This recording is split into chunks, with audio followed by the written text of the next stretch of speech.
सगळ्या इन्व्हेस्टर्सला सध्या प्रॉब्लेम काय होतोय, हे सगळं प्रेझेंट वगैरे करतात लोक. 3 गोष्टी आल्या ना एका माणसाकडे की त्याचं ना चारित्र्य करावं. एक, खूप त्याला सक्सेस मिळाला की, त्याला खूप फेम मिळाला की, आणि खूप पैसा मिळाला.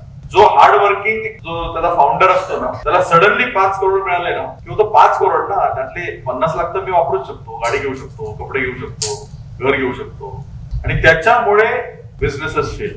सगळ्यात महत्वाची जी गोष्ट बघतात ना investor, character of the business. म्हणजे ह्याला आधी कुठे काय ह्यांनी आगाऊपणा केलेला आहे का, याचं बॅकग्राऊंड कसं आहे.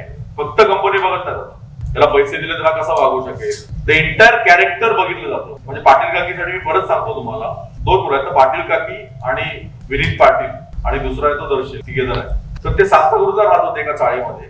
तिथून त्यांचा बिझनेस वाढला आणि त्यांना इन्व्हेस्टमेंट मिळाली. त्यांनी वाशीला तळोजा म्हणून एरिया MIDC, तिथे त्यांनी स्वतःचं मॅन्युफॅक्चरिंग टाकलं, घर विकून टाकलं, आणि आता फॅक्टरीमध्येच राहतात. विचार करा, 25-20 वर्षाची मुलं आहेत, 20, 22, 23 वर्षाची फॅक्टरीमध्येच राहतात. त्या वयामध्ये मुलांचं काय इच्छा असते, चांगले ब्रँड्स, पार्टी, सोशल लाईफ, पण ही रोज 18 तास काम करतात त्या फॅक्टरीमध्ये राहून. This is the power of character. आणि हे बघून आता इन्व्हेस्टर्स मागे लागले, तर एवढा माणूस मेहनत करतोय तर इसको इन्व्हेस्ट करेंगे. मला एक वाक्य नेहमी आवडतं की माणूस ना रेसमध्ये घोड्यावर पैसे लावतो, तर माणसावर का नाही लावणार पैसे. पण त्या लेवलचं आपल्याला प्रेझेंटेशन करावं लागेल.